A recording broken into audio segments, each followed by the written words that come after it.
Hello and welcome to Mickeyology, where we take Disney movies a little too seriously.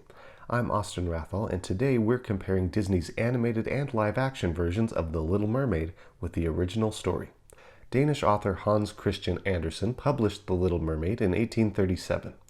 Over a century later, animator Ron Clements went looking for works Disney could adapt into feature films and thought Andersen's story had great potential. There was just one problem. The ending was too sad. Everyone was supposed to come up with 5 new ideas for animated features. And I went out and looked for ideas, and I went into a bookstore and I read The Little Mermaid and got very excited about it and wondered why it had never been done before, and then realized when I got to the end that it was a very sad story. So, how sad is the original story's ending, and how much did Disney change about the story when they adapted it to film? Let's examine the Disney movies and see how they compare to the original tale about a girl under the sea.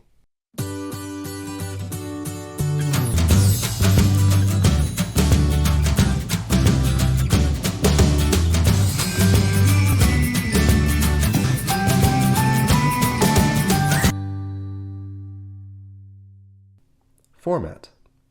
The 1989 Disney version is an animated musical film. The 2023 remake is a live-action, CGI-enhanced musical film. The 1837 original is a short story published as part of a collection of fairy tales by Hans Christian Andersen. Although Andersen created the story himself, he published it alongside traditional folk tales and wrote it in folk tale style. Characters. Most of the characters from the original story appear in the Disney films. In all 3 versions we have the Little Mermaid, the Sea King, the Mermaid's sisters, the Sea Witch, the Prince, and the Prince's Bride. One character present in the original but absent in the Disney films is the Mermaid's grandmother. Disney added several original characters to their adaptations too, including Flounder, Sebastian, Scuttle, Grimsby, Max the dog, and a shark. The animated film adds a French chef and a maid named Carlotta. The live-action version adds a maid named Lashana and Eric's mother, Queen Selina. Ursula's eels are semi-original characters. The Sea Witch in the story doesn't have a pair of pet eels, but she does have water snakes who lurk inside her lair. These snakes are likely the inspiration for the eels. Not a single character in the original story is named, so Disney filmmakers came up with names for each character. Each Disney character has the same name in both of their films except for Ariel's 6 sisters.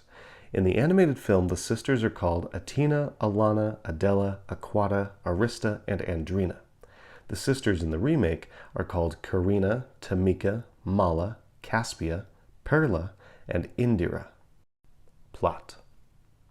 The plots of the 2 Disney films are virtually identical. Mermaid Ariel lives in her father's undersea kingdom but dreams of seeing the human world above.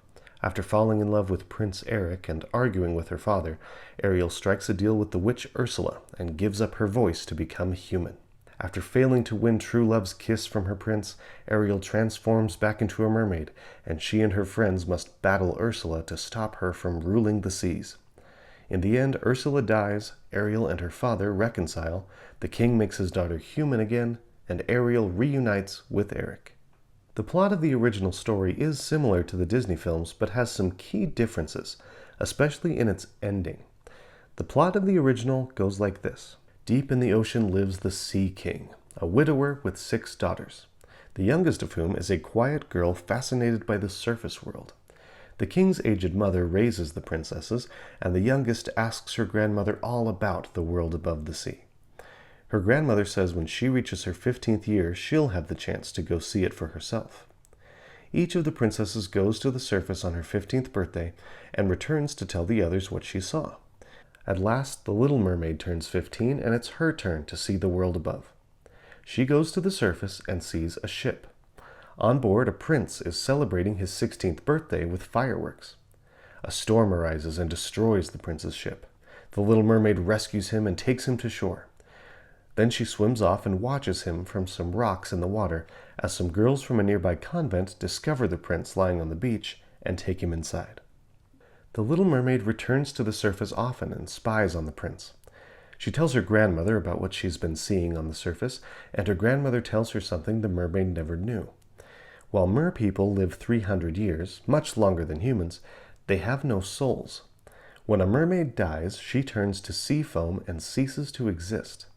When humans die, their souls rise to an unknown, glorious region above the stars. The mermaid wishes she could be human, so she could be with the prince, live on the surface, and gain a human soul. That night, there's a ball at the Sea King's palace. However, the mermaid can't get her dream of living on the surface world out of her mind. She sneaks away and visits the Sea Witch. The Sea Witch knows what the mermaid wants. The witch says she can make the mermaid a potion that will give her legs, but warns her that every step the mermaid takes will be as painful as if she were walking on sharp knives. The mermaid says she's willing to bear it. The Sea Witch says the mermaid will also never be able to return to her family or the palace again. She also says that if the mermaid can't get the prince to fall in love with her and marry her, then the morning after he marries another, the mermaid will die. The mermaid says she's willing to risk it. Finally, the Sea Witch says the mermaid must offer payment. Since the mermaid has the sweetest voice on the face of the earth, she must sacrifice it. The mermaid agrees. The witch takes away the mermaid's voice, gives her the potion, and sends her away. The mermaid goes to the surface and takes the potion. At once, she feels as if someone's striking her through with a sword and passes out. When she wakes, she has legs, and the prince is standing before her. The prince asks who she is, but she can't answer. He helps her to his palace, and she stays with him from then on. She dazzles everyone there with her beauty and her dancing. Each night, she soothes her feet by cooling them in the seawater. Her sisters, sad that the little mermaid has left them, often come to the surface to visit her. The little mermaid grows more in love with the prince every day, but he doesn't return her love. One day the prince tells the mermaid she's very dear to him and that she resembles a beautiful young maiden who once rescued him. He says that mysterious maiden is the only one he could ever love. Soon the prince's parents arrange for him to visit a neighboring king and his daughter. The prince tells the mermaid that his parents want him to marry this princess, but that he could never love this girl because she's not the maiden who rescued him. He tells the mermaid if he had to choose a bride, he'd rather marry her. The mermaid accompanies the prince to the neighboring kingdom, and there the prince sees the princess, who's the most beautiful girl the mermaid has ever seen. The prince instantly declares that the princess must be the girl who saved him. He's overjoyed, and the two quickly get engaged, which breaks the mermaid's heart. Soon the prince's wedding day arrives. The mermaid carries the bride's train for the ceremony, knowing she'll die the next morning. After the wedding, the bride and groom board an elegant ship on which they will spend their wedding night. The mermaid goes on board and dances for the sailors on deck, despite the tremendous pain it causes her. Then the prince and his bride go to their tent for the night. Meanwhile, the mermaid leans over the edge of the ship and waits for sunrise. Suddenly, her sisters appear. Their heads are all shorn, and they tell her it's because they've given their hair to the Sea Witch in exchange for the little mermaid's life. The Sea Witch gave them a knife, which they give to their sister. They say if she plunges the knife into the prince's heart, she'll become a mermaid again and have a chance to live her 300-year life under the sea.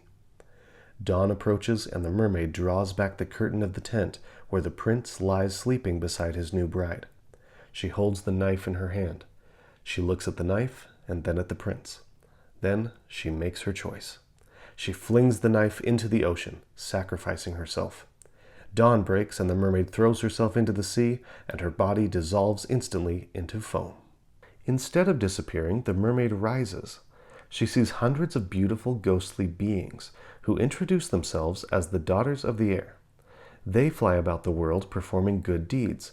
Although humans never see them, the daughters of the air do these good deeds anyway, so that one day, after 300 years of work, they may receive an immortal soul like humans have, and float at last into the kingdom of heaven.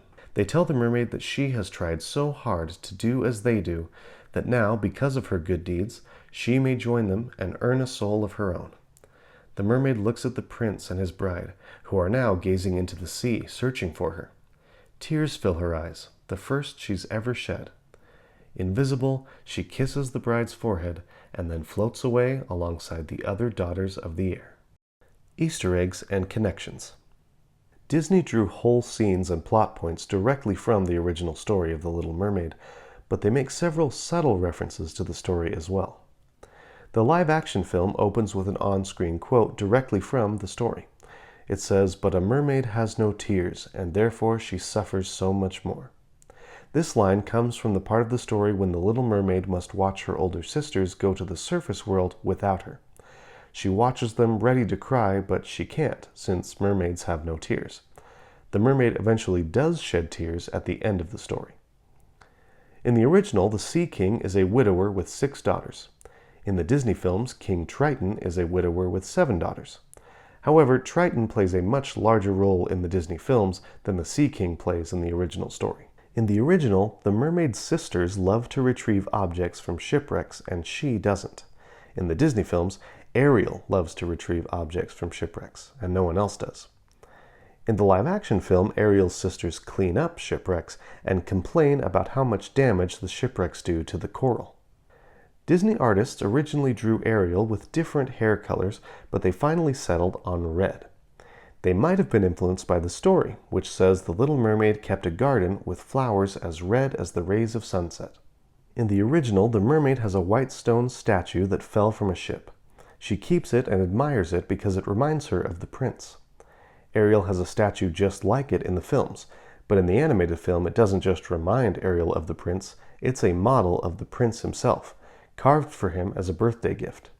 Speaking of which, in both their films, Disney showed the prince celebrating his birthday with fireworks, just as he does in the original story. While Disney cut the mermaid's grandmother from their films, Scuttle plays a similar role in their story. Like the grandmother from the book, Scuttle answers Ariel's questions about the human world, often describing things by the wrong name. Scuttle uses nonsense words to describe things from the human world because he, or she, doesn't really know as much about it as he or she pretends. In the original, the mermaid's grandmother misnames things too, but it's because she wants to describe them in language the mermaid can understand. Since the mermaid has never seen a bird before, her grandmother calls them fishes that sing among the trees. In the story, when the third sister goes to the surface for the first time, she meets a dog, which is similar to the way Ariel meets the prince's dog Max in the movies.